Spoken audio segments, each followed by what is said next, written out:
Jadi saudaraku, kalau ada sakit hati itu menghalangi segala berkat yang baik dari kita. Jadi apapun itu urusan masing-masing. Serahkanlah segala penghakiman kepada Tuhan, karena kita bukan hakim.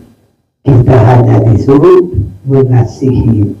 Bahkan kamu yang kuat, ya, wajib menanggung yang lemah.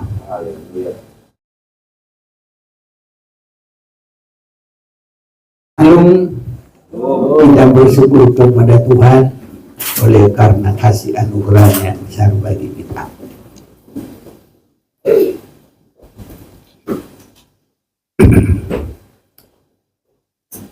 Saya mau mengajak kita baca firman Tuhan. Kita mau baca bergantian. Matius pasal yang ke-6. Hal yang sering kita dengar, tapi ini tidak mudah menjadi praktek. Matius pasal yang ke-6 mulai 25 sampai selesai. Jadi kita tidak boleh khawatir. Saya baca 25, saudara nanti sambung 26 bersama-sama, dan nanti kita 34 semua bersama-sama. Hal kekhawatiran. Karena itu aku berkata kepadamu, janganlah khawatir akan hidupmu, akan apa yang hendak kamu makan atau minum, dan janganlah khawatir pula akan tubuhmu, akan apa yang hendak kamu pakai. Bukankah hidup itu lebih penting daripada makanan, dan tubuh itu lebih penting daripada pakaian? Yang tidak menabur dan tidak menuai dan tidak mengumpulkan kepala dalam tubuh, namun diberi makan oleh Bapamu yang di surga. Bukankah kamu jauh lebih buruk itu? Siapakah di antara kamu yang karena kekhawatirannya dapat menambah sehasta saja pada jalan hidupnya? Dan mengapa kamu khawatir akan pakaian? Perhatikanlah menambah kumiladan yang tumbuh tanpa bekerja dan tanpa menyenal. Namun aku berkata kepadamu, Salomo dalam segala kemegahannya pun tidak berpakaian seindah salah satu dari bunga itu. Jadi jika demikian awan berada di ladang yang hari ini ada dan besok dibuang ke dalam api, tidakkah ia akan terlebih lagi indah dari kamu, hai orang yang kurang percaya? Sebab itu janganlah kamu khawatir dan berkata, apakah yang akan kamu makan? Apakah yang akan kami minum? Apakah yang akan kami pakai? Semua itu tidak bangsa-bangsa yang tidak mengenal Allah. Akan tetapi Bapa yang sudah tahu bahwa kamu memerlukan semuanya itu. Tapi cari dahulu kerajaan Allah dan kebenarannya, maka semuanya itu akan ditambahkan kepadamu. Bersama kita, sebab itu janganlah kamu khawatir akan hari esok. Hanya sendiri, kesusahan sehari cuma untuk sehari. Haleluya. Siapa yang pernah khawatir? Semua ya. Iya, tapi sekarang firman Tuhan bilang jangan lagi kamu khawatir. Iya. Saya yakin untuk tidak khawatir itu tidak gampang. Seorang ibu aja anaknya lama pulang udah mulai khawatir. Apa ya kok belum pulang-pulang? Itu dari itu. Jadi ini kita harus belajar jangan khawatir sampai dalam hal apapun. Ini kalau kita adalah orang-orang yang percaya bahwa kita adalah umat Tuhan. Ya, karena kalau kita anak Tuhan, jangan boleh khawatir. Yang khawatir itu yang bukan anak Tuhan, kata firman Tuhan. Nah, jadi kalau kita mulai khawatir, berarti anak Tuhan kita udah luntur. Jadi kita ini nama anak Tuhan itu udah luntur, namanya aja anak Tuhan, tapi kebenarannya sudah bukan lagi. Karena kata firman, apapun apa yang dimakan, apa yang diminum, apa yang dipakai, semua itu dicari bangsa-bangsa yang tidak mengenal Allah. Kita mengenal Allah apa enggak? Mengenal. Kalau kita mengenal, tidak boleh khawatir. Akan tetapi Bapamu yang di surga tahu bahwa kamu memerlukan semuanya itu. Tetapi cari dahulu kerajaan Allah dan kebenarannya, maka semuanya itu akan ditambahkan kepadamu. Jadi kuncinya ibadah yang sungguh-sungguh. Udah terberkati saudaraku. Saya dulu nyari duit sampai jahat dulu yang saya lakukan saudaraku, ya. Saya sekitar setelah umurku masih selesai SMP, saya sudah enggak dengan orang tua lagi. Ya, begitu saudara-saudara. Jadi kalau dulu ya pengampunan kan enggak seperti sekarang canggih-canggih. Jadi biarpun dari Tarutung itu ke Medan itu rasanya udah jauh sekali gitu. Karena kalau kita kirim surat seminggu belum tentu nyampe. Kalau kirim duit pakai wesel. Kalau sekarang mana lah lagu lain pakai banking sekarang. Begitu cek sampai di sana. Kalau kita kadang seminggu pun belum tentu nyampe. Nanti kita ke kantor bos, ada nggak wesel buat saya? Oh nggak ada. Kok sudah sebulan? Bisa begitu saudaraku. Kalau sekarang 1 detik sampai. Ya, tidak mau berapa banyak saja. Ya, nggak usah ngangkut-ngangkut, nyampe dah.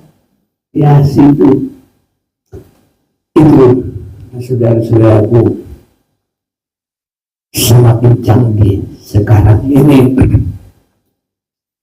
Jadi, bagaimana supaya kita tidak khawatir? Ya ini, tetapi cari dahulu kerajaan Allah dan kebenarannya, maka semuanya itu akan ditambahkan kepadamu. Namun saudara-saudaraku, hal yang seperti ini semakin di masa yang canggih ini, kalau kita tidak terbiasa beribadah, kalau kita tidak biasa menyerahkan diri kepada Tuhan, itu tidak gampang saudaraku untuk benar-benar percaya saja kepada Tuhan. Tapi kalau kita percaya pasti Tuhan tidak berbohong. Karena dalam ayat 26, pandanglah burung-burung di langit yang tidak menabur dan tidak menuai, tidak mengumpulkan bekal dalam lumbung, namun diberi makan oleh Bapamu yang di surga. Bukankah kamu jauh melebihi burung-burung itu? Kita jauh melebihi burung-burung enggak? Dari mana tahu? Ya sudah pasti Tuhan tidak pernah mati itu burung-burung. Tuhan tidak ngomong aja, mau apapun burung bisa. Tapi kalau keselamatan kita enggak cukup Tuhan hanya bilang, selamatlah kamu. Tidak. Tapi Yesus harus tidak menganggap kesetaraannya dengan Allah. Dia tidak mempertahankan. Dia harus berpraktek tuh. Kalau seorang raja saja menjadi rakyat, jadi OB, susah saudaraku.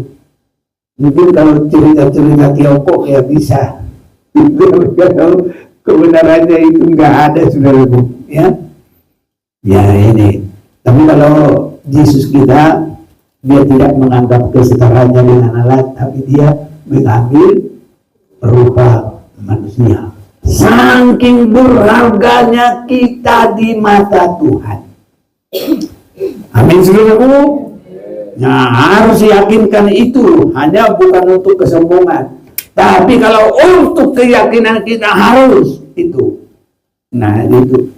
Jadi kita di mata Tuhan itu bukan main-main, saudaraku. Tapi supaya kita mengerti posisi kita, kita sangat tinggi, melebihi dari semua ciptaan Tuhan. Manusia melebihi itu semuanya. Itu saudara-saudaraku, supaya kita jangan khawatir. Dan kalau toh kita masih mau khawatir, gak ada artinya, saudaraku. Gak bertambah berkat kita karena kita khawatir. Justru yang ada mati sel-sel keyakinan iman itu kalau kita khawatir, saudaraku. Yang tambah itu kerusakan-kerusakan di dalam pikiran kita sampai merambat kepada ya semua tubuh kita. Merambat dulu dari pikiran kemana? Ke hati. Kalau sudah hati paling dekat di situ apa? Pernapasan paru-paru. Baru di situ hati, paru-paru, jantung, limpa, ginjal, ginjal ke bawah ya, ginjal ke bawah, itu semua berpengaruh. Nih, saudara-saudaraku. Jadi merusak itu. Dan kalau terus dibiarkan, nah nggak ada lagi tenaga dari semua apa kita itu organ-organ itu, nanti mulai kerusakan, kanker. Nah, sekarang ini macam-macam penyakit lah udah ya. Jadi kalau itu kita tidak khawatir, penyakit itu banyak yang hilang sendiri, tewas dulu pergi sendiri. Makanya kalau orang pasrah kepada Tuhan, jangankan apa saudaraku, mukanya dia bisa semakin berseri-seri. Haleluya. Nah ini, jadi kalau ketahuan tidak berseri-seri mukanya, banyak khawatirnya itu. Apa yang bikin kamu khawatir? Tuhan bilang jangan kamu khawatir. Kalau mau nyanyi juga boleh, jangan kamu khawatir. Burung di udara dia pelihara, jangan kamu khawatir. Bunga di padang dia hiasi, jangan kamu khawatir. Apa yang kamu lakukan? Jangan kamu khawatir, Bapa di surga memelihara. Apa yang khawatir, saudaraku? Haleluya. Kita mau bersukacita dulu kayaknya hari ini. Ya, memang harus, setiap hari harus bersukacita. Gampang, saudaraku. Filipi 4 ayat 4, bersukacitalah di dalam Tuhan. Sekali lagi aku katakan, bersukacitalah. Jangan kamu khawatir. Haleluya, saudaraku. Nanti keterlaluan. Kalau pulang dari sini masih murung-murung, wah, jangan kamu khawatir. Makanya yang datang sekarang ini bertanya jangan khawatir. Dan Tuhan tidak akan berbohong. Dia pasti akan tolong kita. Ini saudara-saudaraku. Hanya itulah. Kalau burung-burung ini, saya yakin dia itu tidak pernah dia hanya pasrah saja. Haleluya, saudaraku. Tapi kalau kita banyak yang tidak bisa pasrah, selalu mengkhawatirkan apa saja, itu sudah tabiat manusia. Namun manusia tidak sadar apapun yang dikhawatirkan dia berhasil bukan karena itu. Dalam firman Tuhan kita mau baca ayat 27 ini. 1, 2, 3.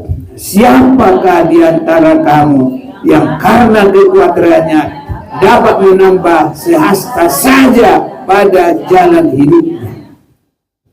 Jadi sehasta saja, segitu saja saudaraku. Gak ada yang berkuasa karena khawatir.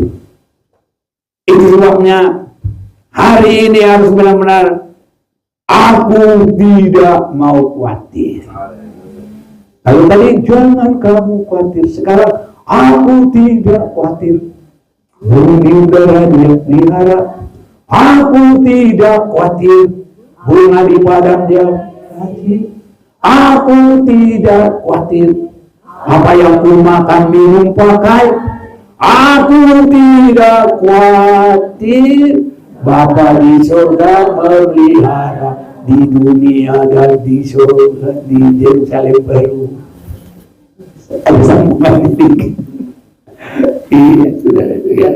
Jadi di dunia sampai Yerusalem baru kita tidak khawatir. Tapi apa rahasianya? Ya sudah barang tentu ada rahasianya. Apa bedanya manusia dan burung? Burung hanya tahu ngambil, ya. Ada di sini, pindah dia, ngambil sana, pindah dia, ngambil. Saudara-saudaraku, itu biarpun dipelihara, tapi tidak ada kata-kata jaminan yang dari Tuhan.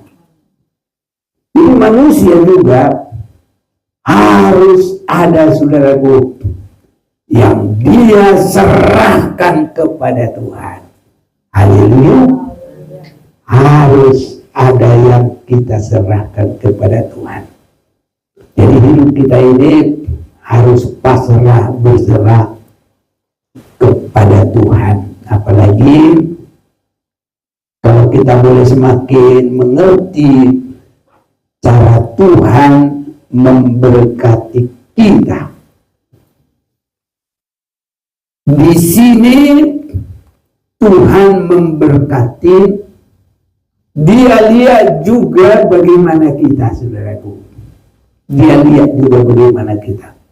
Makanya kalau orang tua atau kakak-kakak punya adik, ya, dia lihat adik, ya, dia kasih ini enak, ini dek. Tapi ntar lagi dia bilang, bagi dong. Apakah dia mau minta itu? Enggak. Tapi supaya dia tahu, ya. Dan kalau memang benar-benar dia mau bagi anak itu, wah, ini kakak-kakaknya makin senang dia. Betul ini. Iya. Padahal dia kan hanya menguji saja. Haleluya, saudaraku. Dan supaya nanti kakak ini semakin terbuka juga mengasihi. Ini. Jadi di dalam firman Tuhan kulihat berlaku, saudaraku. Biarpun kita ini bapak-bapak juga bagi dong, gitu sama anak-anak. Nah, ya kalau benar-benar dikasih, ada juga yang mau dimakan juga. Biar nyampe dia senang anak itu pikirnya, ya. Kakak-kakak juga begitu, mama-mama juga begitu. Nah, ada. Tapi kadang-kadang dia sudah pikir, sudah tahu lah, dia baik. Yang gak usah dimakan, udah, maaf, habisin. Gitu, saudaraku. Jadi ingat itu, pengalaman itu, rupanya, itu juga cara Tuhan memberkati kita. Kok bisa? Oh iya dong. Mari baca, Lukas 6.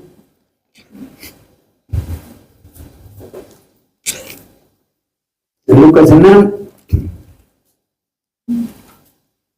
Ayat 38 ya, boleh.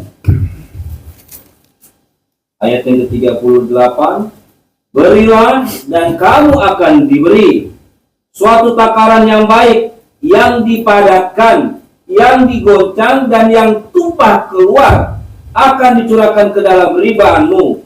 Sebab ukuran yang kamu pakai untuk mengukur akan diukurkan kepadamu. Iya, jadi saudaraku, berilah dan kamu akan diberi suatu takaran yang baik. Takaran ini dari mana ini? Dari kita sendiri. Haleluya. Jadi takaran itu bukan Tuhan yang kasih. Takaran itu kita yang bikin. Mau kecil, mau besar, terserah kita. Ya, karena ya disebut berilah kamu akan diberi suatu takaran yang baik, yang dipadatkan, yang digoncang, dan yang tumpah keluar akan dicurahkan ke dalam ribaatmu. Jadi takaran dari yang kita beri. Sebab ukuran yang kamu pakai untuk mengukur itu, saudara-saudara. Jadi kalau ada orang merasa, wah itu kok lebih diberkati Tuhan, oh dia lebih bikin besar takarannya. Nah ini kalau kita semakin mengerti itu, nanti Tuhan semakin memberkati kita. Kenapa bangsa Israel itu begitu? Ya memang satu dari pilihan Tuhan, kedua dari sifat dari Abraham. Abraham itu kalau disuruh langsung, jangan panggil tunggu-tunggu. Bahkan yang terakhir untuk dia benar-benar nanti keturunannya seperti bintang di langit. Itu dia awalnya dengan dia berani memberi anaknya satu-satunya. Haleluya, saudaraku. Janji sudah ada firman, aku akan memberkati engkau dan menjadikan engkau berkat. Tapi kapan terjadinya? Setelah Abraham berani memberikan yang paling dikasihi, itulah anaknya satu-satunya. Haleluya. Amin, saudaraku. Nah, kiranya kita menjadi anak-anak Abraham. Berarti punya iman yang sungguh kepada Tuhan dan iman yang sama yang sesuai dengan firman Tuhan. Jangan iman yang di luar firman, tapi iman yang di dalam firman. Jadi takaran yang kamu pakai untuk mengukur akan diukurkan kepadamu. Jadi kalau kita nggak bikin takaran untuk mengukur, ya kita nggak dapat apa-apa. Haleluya. Amin. Benar apa enggak? Ya udah. Berarti berkatku adalah takaran sendiri. Berkatku masing-masing, kalau kita yang berkata itu ya. Jadi bukan aku saja. Semua kita. Berkatku adalah takaran yang aku buat untuk mengukur. Itulah berkatku. Haleluya. Amin. Saudaraku. Mau diberkati banyak? Benar nih. Ya udah, bikin takaranmu gede. Kalau nggak ada takaranmu ya nggak bisa dong. Tuhan nggak boleh di rumah-rumah, harus benar. Ya atas ya, tidak atas tidak. Tetapi firman Tuhan tidak ada yang gagal. Ayo ke 42 ayat berapa? 2 ya? Boleh. Baca. Yang boleh satu lah.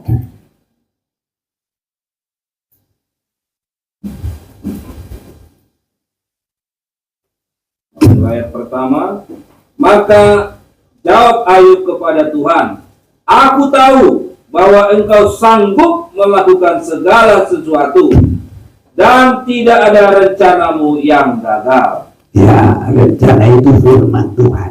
Tidak ada rencana Tuhan ataupun firman Tuhan yang gagal. Semua terjadi apa yang dikatakan oleh Tuhan.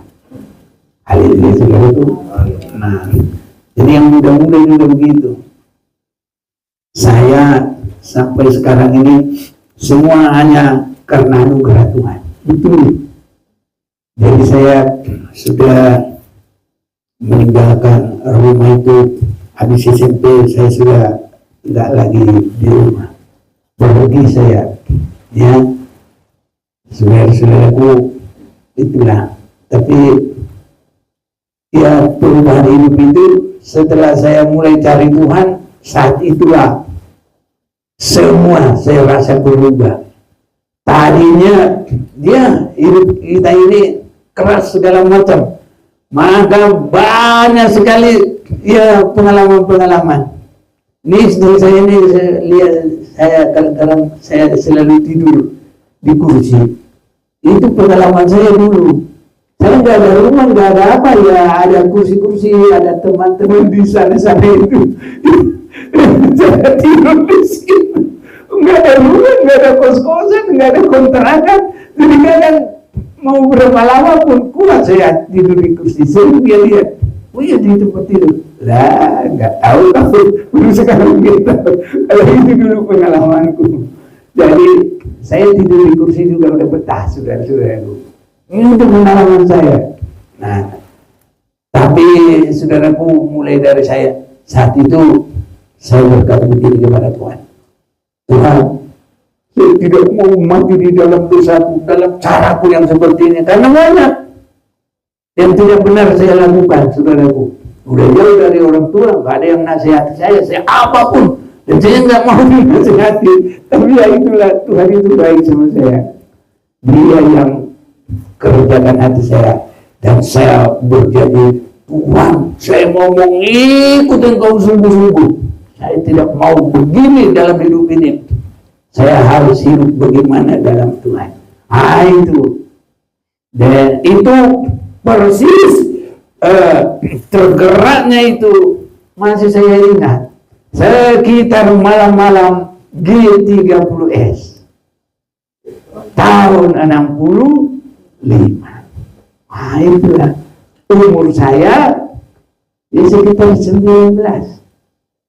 Nah ini sekitar 19, 46 sama 65 pasti enggak 19. Nah jadi itulah yang muda-muda ini ya langsung bisa ngerti bagaimana umur 19. Itulah. Dan benar-benar mulai dari itu Tuhan buka jalan. Tidak lama ada orang nyari supir. Dan dia senang kalau saya jadi supir. Dulu saya sudah bilang tahun 65 saya udah punya SIM. Cuma SIM kami masih kertas. Ya, nggak kayak sekarang. Dulu masih kertas. Ada beberapa lembar gitu. Kalau ada kesalahan ditulis di situ. Gitu dulu SIM kami. Iya. Jadi itulah pengalaman saya jadi supir. Dan rupanya ya kalau Tuhan itu begitu luar biasa, saudaraku. Apa yang kita cari tepat Dia akan berikan. Kalau sudah benar-benar hati kita rindu kepada kebenaran. Haleluya, saudaraku. Sebabnya harus ada rindu kepada kebenaran. Haleluya. Kita semua harus rindu kepada kebenaran. Walaupun apa semua harus rindu kepada kebenaran. Jangan rindu ngejahatin orang, jangan rindu kematian orang. Jangan, saudaraku, harus rindu kepada kebaikan. Haleluya. Karena Tuhan yang diberkati, Tuhan harus begitu. Dan Tuhan itu pasti buka jalan. Masa ada orang nyari, bukan kita yang nyari. Tahu-tahu saya mulai kerja, itu orang adalah pendeta.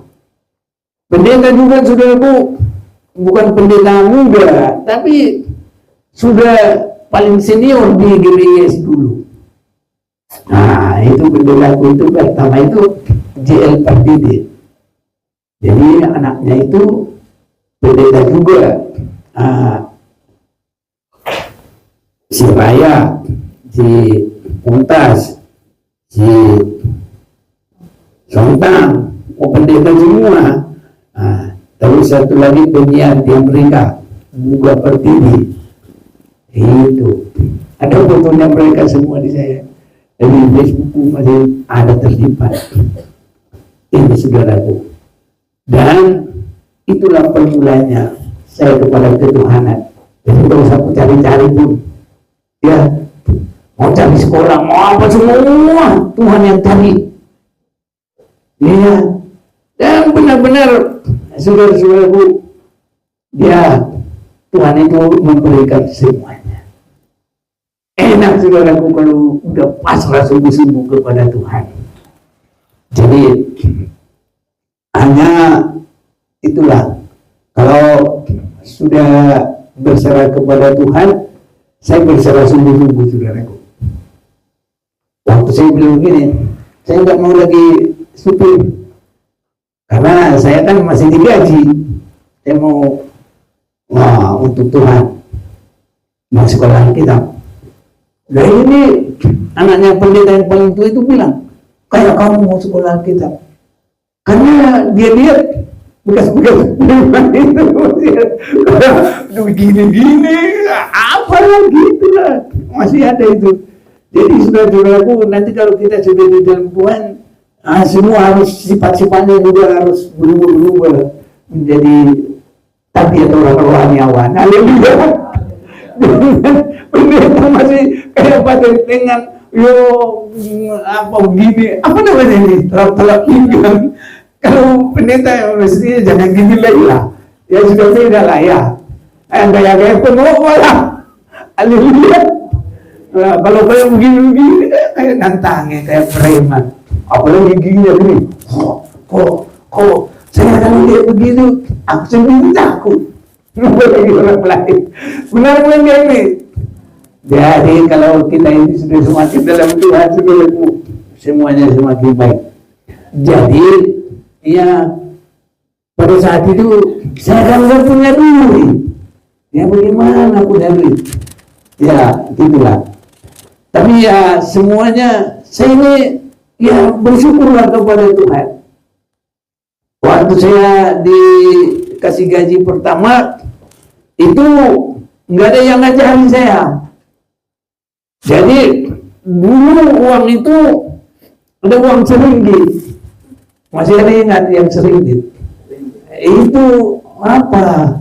Dulu mobil. Wah, saudaraku. Kalau masuk di kota nggak bisa. Aduh. Jadi ada yang terbuka begitu, aku masuk bilang, gitu, sampai kedengaran.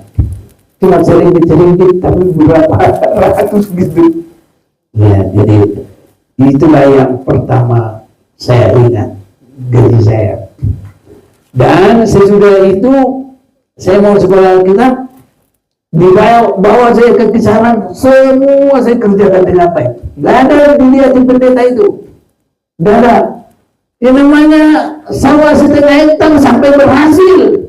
Ya kalau itu kita nggak sungguh-sungguh, mana bisa berhasil. Tanya itu ibu-ibu yang kerja setengah hektar, kalau nggak benar-benar dirawat nggak bakal bisa. Tapi dia pun saya pemuda, saya dipercaya Tuhan saya kerjakan itu semua dengan baik. Jadi kita tidak semua harus dipercaya oleh Tuhan, dipercaya oleh sesama manusia. Haleluya, itu. Itulah korban saya yang pertama. Ya, dan saudara-saudaraku tadi kalau sudah kami menikah, wah itu juga semuanya. Ya, ini istri saya lah yang cerita nanti kalau dia mau cerita. Orang dapat cuma dua itu pun pengerja. Tapi ya semuanya berjalan dengan baik. Makanya di Facebook saya itu banyak pernikahan sampai ya foto saya masih ya umur 19 masih ada itu juga. Itu saudaraku. Jadi bisa jadi kesaksian semuanya. Kalau tadi apa yang disaksikan itu, saya ini waktu ke Tanjung Pinang diundang saya ke situ. Dari Yes. Nah, saya pergi. Nanti mau pulang, saya masalah dikasih nggak pernah berpikir saya. Tapi waktu saya mau pulang, saya lihat masih ada duit saya langsung ke bandara, tiket tinggal satu, Batavia dari Tanjung Pinang ke Jakarta. Ya, udah berapa hari saya di Jakarta, ditelepon, kamu dapat hadiah, diundi tiket-tiket itu, begitu dulu buat dia. Nah, jadi waktu saya sudah ditelepon, saya ke sana, yang nunggu di situ udah berapa banyak orang yang sudah nunggu. Nah, waktu dilihat tiket kami itu dikumpulin, berapa ini kan orang Kristen, nggak mungkin bawa umroh. Nah, ya sudah. Terus bagaimana Pak? Untuk aku lah. Nah, istriku mau ikut, jadi kami cuma dapat satu. Kalau bapak nggak pergi, bayarin lah. Kamu bayarin berapa? 4 juta. Sudah nih, nggak mau ku tawar-tawar. Ya itu berkatku hidup dia. Padahal saat itu ya bisa 10 juta lebih. Dibayar 4 juta, ya udah. Itu berkatmu dari ini berkatku. Itulah saudara-saudaraku. Jadi kita yang nggak usah mikirin apa-apa. Sudah Tuhan yang atur semuanya. Pasti Tuhan atur. Itu tiket itu satu-satunya. Gak ada lagi Pak, tinggal satu ini. Tapi itu tinggal satu itu disediakan untuk saya, dan itu cuma juga bukan asal tiket biasa, itu tiket berkat. Tiket berkat saudara-saudaraku. Ya, jadi dapat uang 4 juta. Jadi kira-kira apa yang saya keluarkan itu semua dikembalikan oleh Tuhan dengan cara begitu. Kalau Tuhan mau berkati kita, nggak usah pikir dari mana-mana, dari gunung mana, jatuhnya kayak apa, nggak usah, ada saja jalan Tuhan. Tapi ya kita harus itu juga ya Bu. Jadi tadi kita sudah baca Matius 6 ayat 25, jangan kamu pikirkan apa yang kamu makan, kamu minum, dan kamu pakai. Tidak gampang untuk tidak memikirkan itu. Selalu orang memikirkan apa yang dimakan, apa yang diminum, apa yang dipakai. Tapi Tuhan tahu kalau saya memang nggak mau mikir. Ini saudaraku, apa yang kamu makan, kamu pakai, jangan kamu pikir. Ya udah, saya yang biasa-biasa aja, udah jangan pikir. Ya benar-benar Tuhan tolong. Nah, ini dulu anak-anak ini masih pada remaja-remaja ini. Dulu masih kecil, bukan masih kecil, masih pemuda, mau sekolah, kuliah. Pikir saya, pikir kami, orang tua, masa anak pendeta nggak bisa kuliah? Kita kumpul-kumpul dulu. Jadi waktu kami sekitar tahun 93 kalau nggak salah diundang ke Batam, ada lagi sedikit, tapi itu pun untuk masuk di Ahmad Jaya belum cukup. Tapi ya semampu kita kumpul. Nah, tapi waktu kita diundang ke Batam, biasanya kami sudah berdoa dan berusaha dulu biar ada ongkos pulang pergi. Jadi kalau kita pergi itu aman, nggak mikir macam-macam.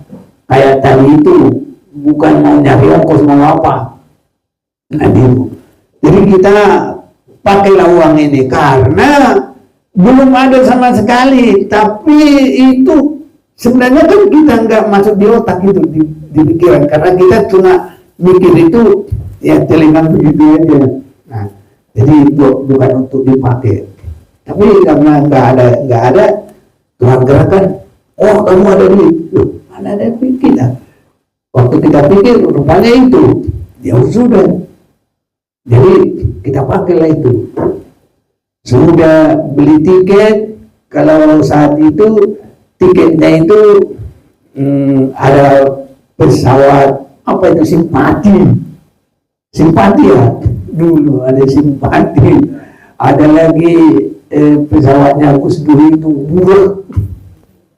Beli tiket, udah beli tiket pulang pergi masih ada uangnya, ya itulah kami pertama ke luar negeri yang dekat, Singapura, berangkat, habiskanlah uangnya. Habis itu saya pulang, Bapak Sekeci bilang begini, Bapak katanya pernah belajar di sana. Oh iya, terus bilang apa dia? Dia bilang, saya disuruh cari tempat kuliah. Jangan cari yang jelek, carilah yang bagus. Tapi nggak boleh di luar negeri. Ya sudah, apa katanya? Nah, terus merambat-rambat adik-adiknya. Jadi nggak pernah kupikir kuliahnya anak, nggak pernah kupikir. Kami pernah 5 kuliah, malah pikir-pikir. Enak loh kalau kita mau sungguh-sungguh dalam Tuhan. Walaupun saya belum sempurna. Tapi itu saudaraku. Jadi nggak pernah kupikirin kuliah itu. 5 sih sikat aja. Makanya mereka saya bilang, semua yang baik-baik kuliah. Kita nggak ada warisan apa-apa. Ya, warisan yang belajar yang baik-baik. Tuhan tolong asal mau saja. Iya, mereka ini 2 di Ahmad Jaya, tambah semester. Nah, 1 di UNAS, tambah semester. Udah 3 kan? Sekali 2 masuk. Nah, di Apindo. Berapa itu? Banyak itu. Tapi kita nggak mikir-mikir dan benar-benar ya belum beda lagi dia pelihara lagi kita. Haleluya. Tapi caranya itu begitu saudaraku. Jangan khawatir bikin takaran. Mau bikin takaran yang besar, dapatnya besar. Haleluya. Begitu terlalu banyak yang kita. Mulai aku di Jakarta, kami di Jakarta, langsung bawa anak 4, belum ada pelayanan. Udahlah, percaya sama Tuhan. Udahlah, dipelihara apa lagi kita.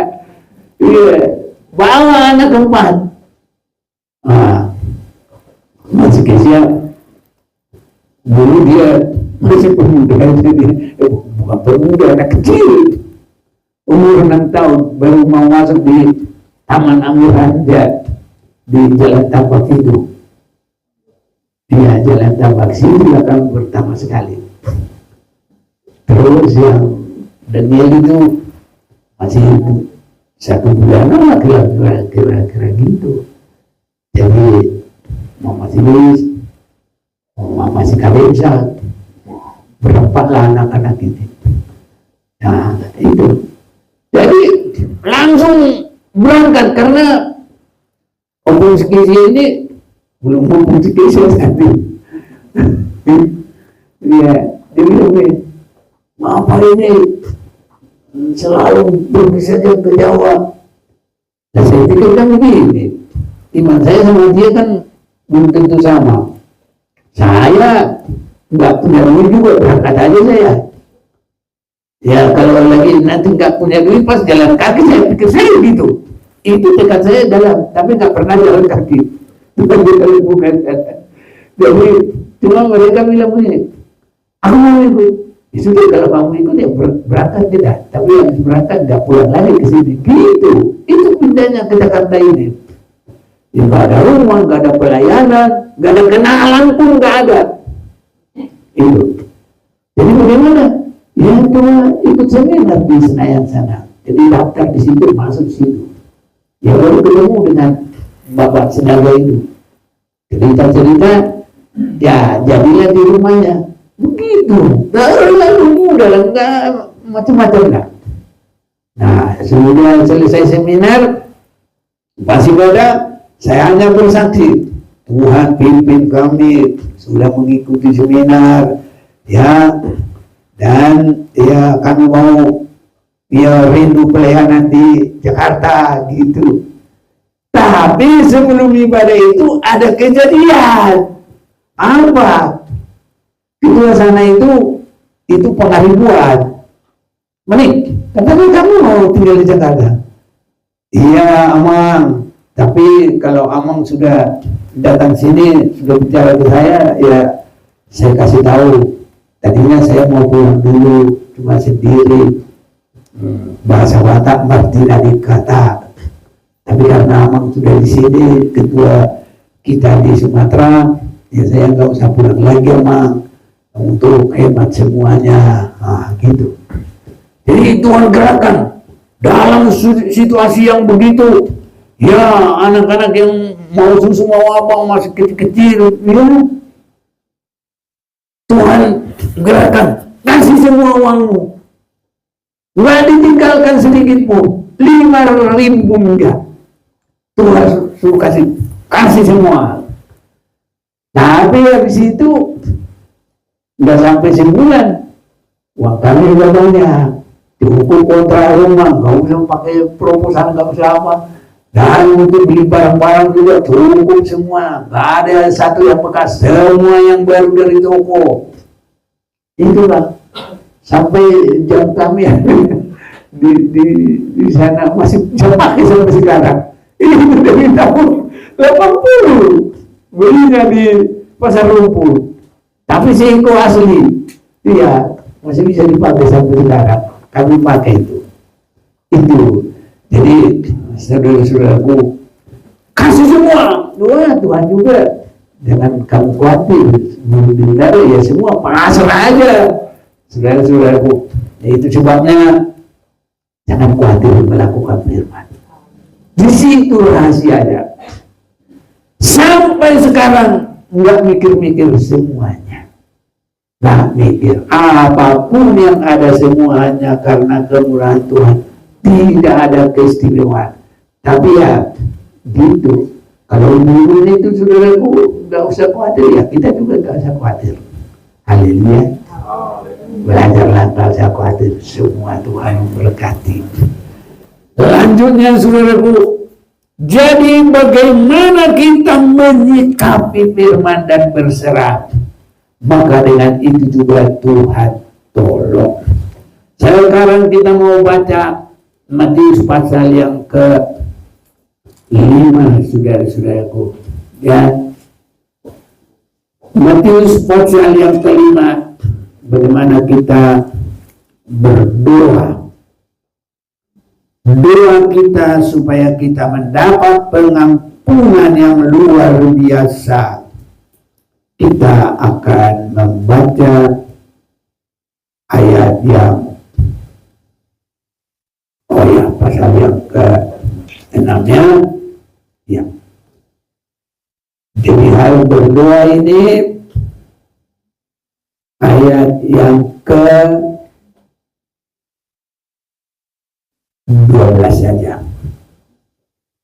Dan ampunilah kami akan kesalahan kami. Haleluya. Gampang saudaraku kalau sampai di situ.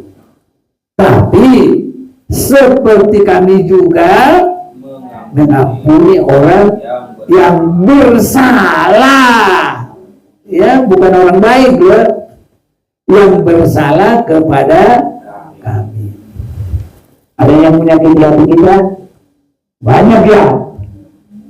Ya, tapi jangan sakit hati kepada yang menyakiti kita. Haleluya. Haleluya. Ini paling gampang loh. Kalau orang baik, gampang kita mengampuni. Tapi kalau orang bersalah kepada kita, pasti tidak gampang untuk mengampuni. Tetapi pengampunan kepada kita adalah sesuai dengan takaran yang kita buat juga.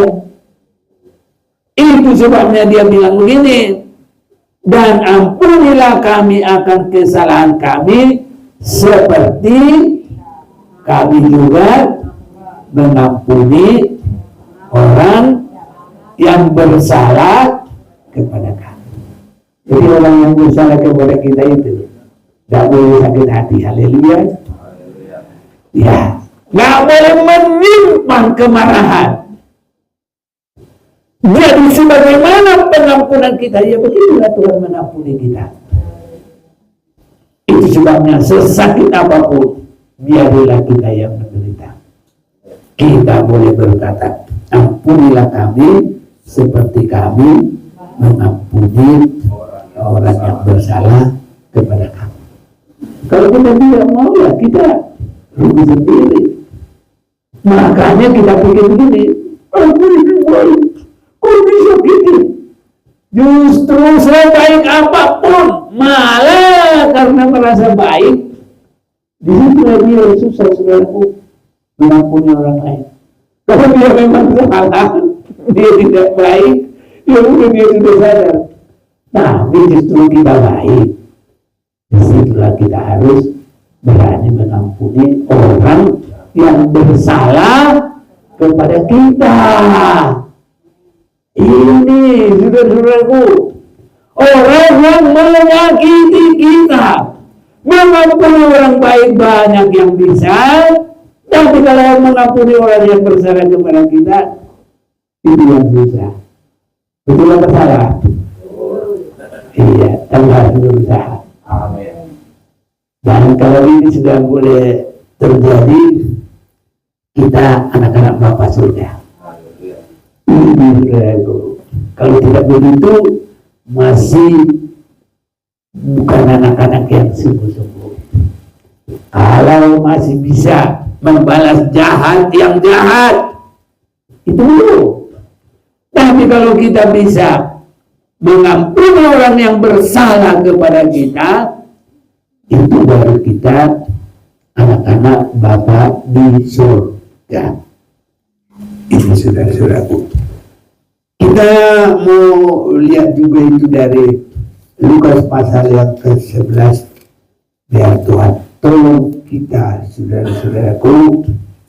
Sebabnya nanti kita harus sampai bisa berbeda dengan doanya orang Farisi. Pasal yang ke-11 mulai 11.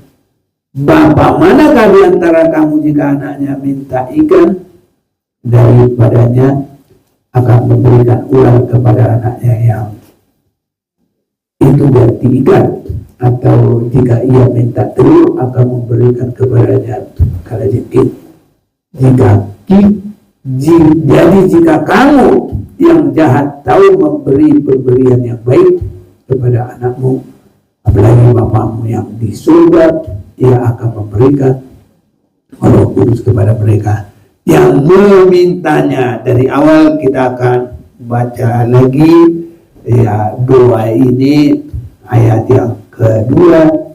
Jawab Yesus kepada mereka, apabila kamu berdoa katakanlah, Bapa, dikuduskanlah namamu, datanglah kerajaanmu, berikan kami setiap hari makanan kami yang secukupnya, dan ampunilah kami akan dosa kami.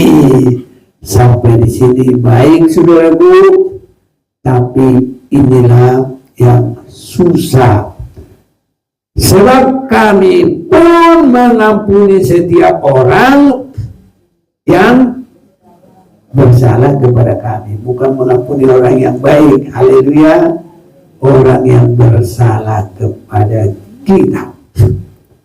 Kesatuan ini, roh pengampunan ini, hidup yang seperti ini tidak akan bisa membangun menjadi tubuh Kristus, karena tubuh Kristus itu adalah roh pengampunan dan roh kesatuan. Kita biarpun cuma segini, saudara pun nggak bisa menyatu kalau nggak ada pengampunan satu dengan yang lain. Yang menyakiti kita loh. Ya, jadi kalau udah menyakiti kita, ya itu harus bisa mengampuni, haleluya, supaya bisa terjadi pembentukan tubuh Kristus. Itu sebabnya di dalam Efesus pasal yang keempat ayat 2 baca dari 1 sampai 5.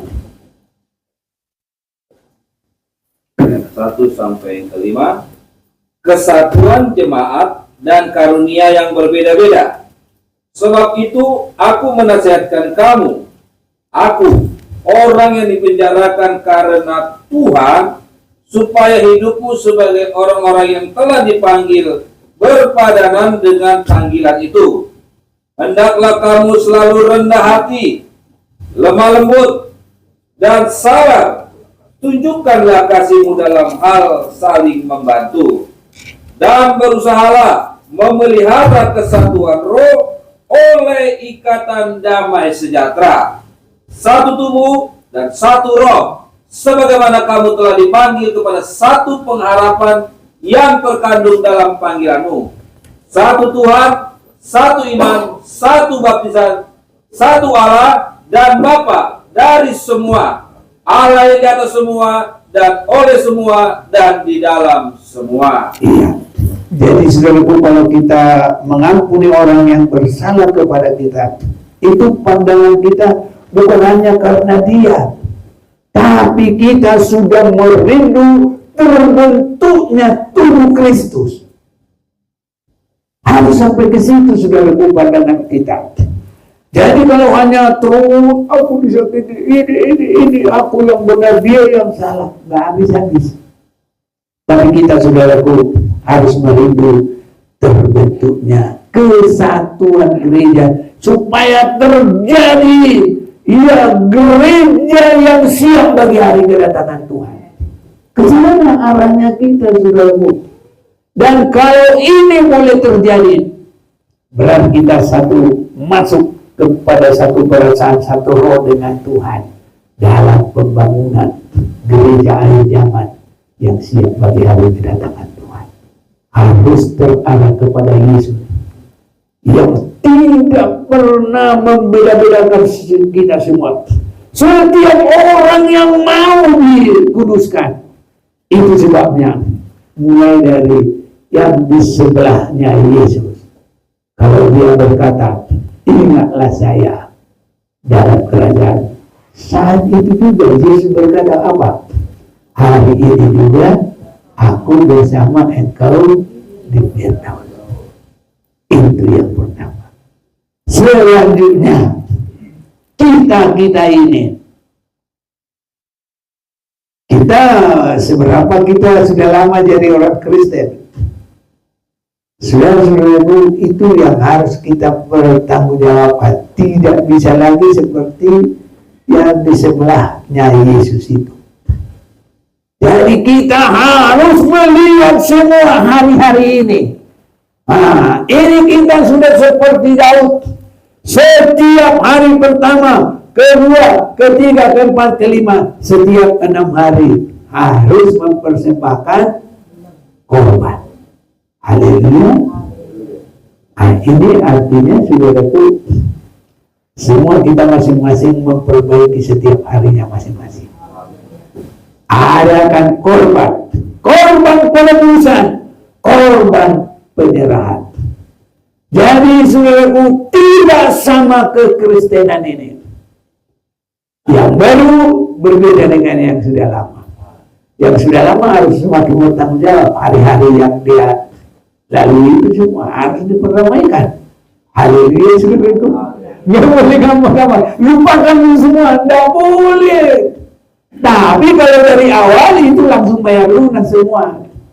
Tuhan melupakan semuanya. Haleluya. Seperti salah satu yang dekat salib Tuhan, semua dibayar lunas. Tapi kalau sudah lama dalam Tuhan, hari pertama, kedua, ketiga, keempat, kelima, keenam, masa hari hidup, hari kerja harus dipertanggungjawabkan. Haleluya saudaraku. Nah, inilah kita. Itu sebabnya saudara-saudara yang kekasih, kita semua harus semakin mengerti, semakin bertumbuh. Ya, kita harus menjadi orang yang bijak.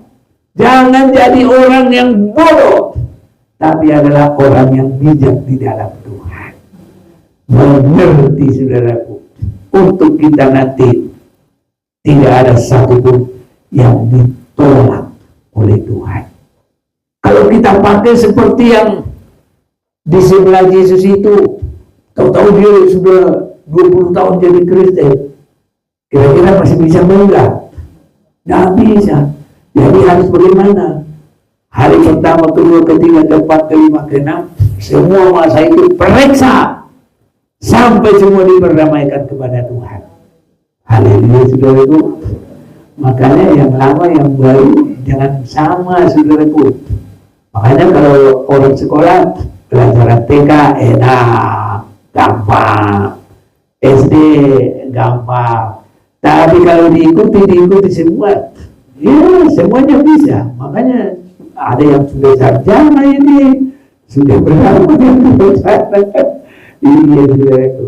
Bisa juga semua. Ya, semoga nanti semua S-nya banyak. S paling banyak berapa? S3. dokter, profesor juga S3 ya. Iya, pokoknya begitulah. Ya, Tuhan sanggup memberkati kita semua. Pokoknya kita pasrah, kita mengikuti kebenaran firman Tuhan, ya dan amin. Dan kita bukan hanya biasa-biasa begitu, tapi semua kita harus menjadi kenyataan firman. Dan akhirnya saudara-saudaraku, kalau Tuhan sudah memberkati kita, kita tanpa cacat celah, kita ada kesatuan iman, siap bagi hari kedatangan Tuhan. Dan sudah waktunya sekarang kita bertumbuh berkembang. Amin, saudaraku. Itu kita di pihak Tuhan. Di luar Tuhan sekarang yang ada adalah perkembangan kebencian, perkembangan cinta kasih yang sudah apa? Dingin atau tawar. Tapi kalau anak Tuhan, kasihnya harus menyala-nyala. Sampai kapanpun. Dunia boleh krisis kasih, tapi kita semua penuh kasih. Nah, indah semuanya, saudaraku. Dunia penuh ketakutan, tapi kita senyum dan bermuka gembira. Wajah semua harus cemerlang, harus bersinar-sinar, dan sinar bukan matahari, tapi sinar kemuliaan Bapa. Apa? Memenuhi sendiriku, ku rasakan hadiratmu, pengendaliku.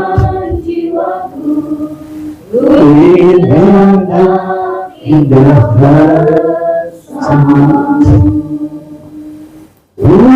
ingin ya dalam kemuliaan Tuhan menikmati baikmu. Ku ingin di sini dan memandang indah. Kalau kita sudah menyatu, saudaraku, tidak ada lagi gap-gap, tidak ada lagi retak-retak. Kalau dua orang sehati dalam Tuhan, maka Tuhan akan melaksanakan. Itu yang pertama, Tuhan hadir. Tapi kalau ada tiga orang sehati berdoa, Tuhan akan mengadakan. Ya, mengabulkan, ya, Tuhan mengadakan. Bacalah biar jangan salah. Matius 18 ayat 20 ya. 20 ayat 18 terbalik. Coba baca biar gak salah. Ayat yang ke-20 pasal 18 ya. Sebab di mana 2 atau 3 orang berkumpul dalam namaku, di situ aku ada di tengah-tengah mereka. Lanjut terus baca. Ayat 18 ya. Aku berkata kepadamu, sesungguhnya apa yang kamu ikat di dunia ini akan terikat di surga, dan apa yang kamu lepaskan di dunia ini akan terlepas di surga.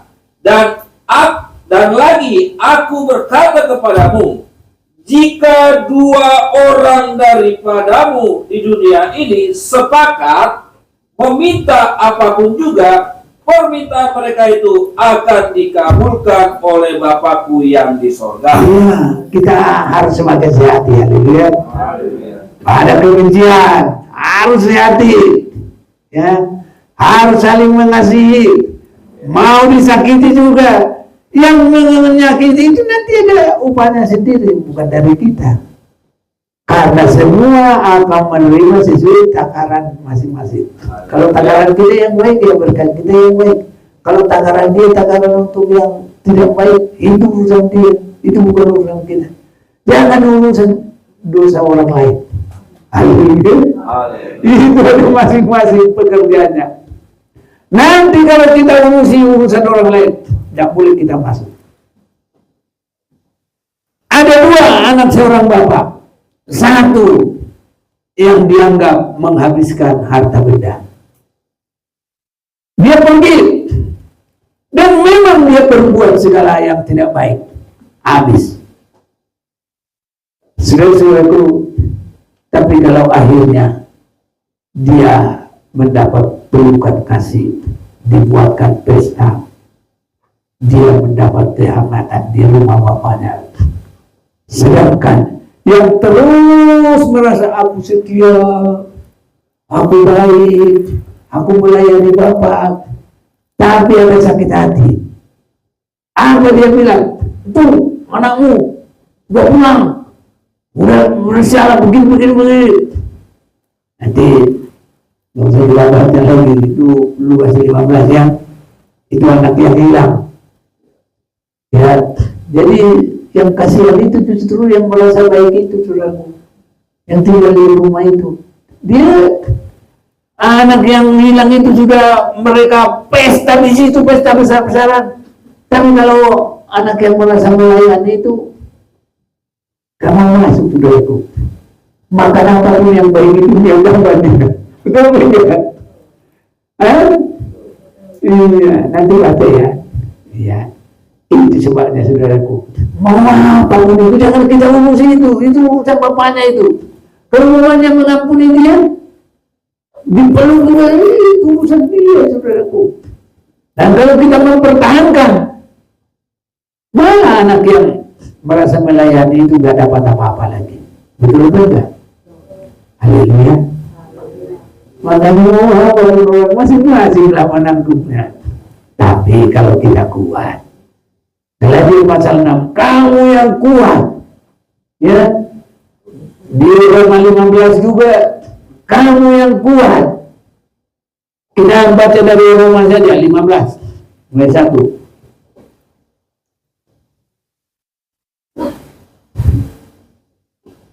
Roma 15 ayat yang pertama, demikian firman Tuhan.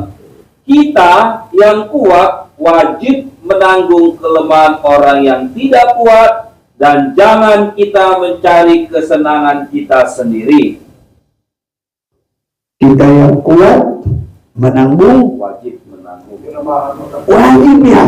Wajib. Aduh, wajib. Jadi nggak boleh tidak. Haleluya, saudaraku. Haleluya. Ya, semoga Tuhan tolong kita semua. Amin. Kalau ada urusan kekurangan orang lain, jangan. Kalau kita simpan sedikit pun itu bisa menghalangi kita tidak bisa masuk dalam pestanya Tuhan. Karena dengan demikian, atau kita bacanya itu biar jelas ya, Lukas 15 itu ya 4 ayat lah ya kepada yang terakhir. Yang terakhir, demikian firman Tuhan. Maka marahlah anak sulung itu dan ia tidak mau masuk. Lalu ayahnya keluar dan berbicara dengan dia. Tetapi ia menjawab ayahnya, katanya, telah bertahun-tahun aku melayani Bapa dan belum pernah aku melanggar perintah Bapa, tetapi kepadaku belum pernah Bapa memberikan seekor anak kambing untuk bersukacita dengan sahabat-sahabatku. Tetapi baru saja datang anak Bapa yang telah memboroskan harta kekayaan Bapa bersama-sama dengan pelacur-pelacur, maka Bapa menyembelih anak lembu tambun itu untuk dia. Kata ayahnya kepadanya, anakku, engkau selalu bersama-sama dengan aku, dan segala kepunyaanku adalah kepunyaanmu. Kita patut bersukacita dan bergembira, karena adikmu telah mati dan menjadi hidup kembali. Ia telah hilang dan didapat kembali. Ya, jadi saudaraku, kalau ada sakit hati itu menghalangi segala berkat yang baik dari kita. Jadi apapun itu urusan masing-masing. Serahkanlah segala penghakiman kepada Tuhan, karena kita bukan hakim. Kita hanya disuruh mengasihi. Bahkan kamu yang kuat, ya, wajib menanggung yang lemah. Galatia 6, 1 dengan 2. Saling membantulah kamu, saudara-saudara, kalaupun seorang kedapatan melakukan suatu pelanggaran, maka kamu yang rohani harus memimpin orang itu ke jalan yang benar dalam roh lemah lembut, sambil menjaga dirimu sendiri, supaya kamu juga jangan kena pencobaan. Bertolong-tolonganlah menanggung bebanmu, demikianlah kamu memenuhi hukum Kristus. Amin. Ya. Kalau kita mau terberkati, jangan ada sedikit pun penghalang dalam hidup kita. Kita serahkan semua. Tuhan pasti atur yang terbaik. Dia yang mengatur semua kehidupan yang diciptakan, manusia yang diciptakan. Dan dia akan berbuat seadil-adilnya. Manusia apapun tidak bisa mengadili yang Tuhan ciptakan.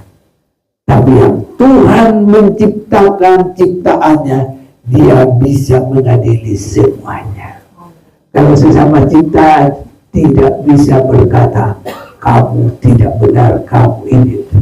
Tapi semua kita serahkan kepada Tuhan. Dan Tuhan pasti atur yang terbaik.